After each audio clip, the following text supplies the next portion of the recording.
কিরে বই রইছস কে? ঠিক মতো কাজ কর। কাকা, কাম তো শেষ। কিরে কুসুম, সব কাম করছস? হ কাকা, ভালোভাবে করছস তো? হ কাকা। এলো আজকের টাকা। কাকা, একটা কথা কই। কি কবি ক।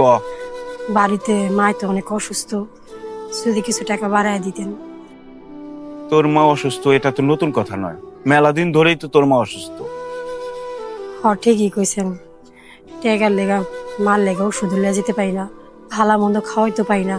আজকে যদি একটু টাকা বাড়ায় দিতেন তাহলে মার লেগা ওষুধ কিনা লিয়ে যেতাম। হা হা বুঝছি। এলো, কাল কিন্তু তোর 1 ঘন্টা কাজ বেশি করতে হইব। কি কইলাম বুঝছস? হ কাকা বলছি। হে আল্লাহ, তোমার লাখ লাখ শুক্রিয়া আদায় করি।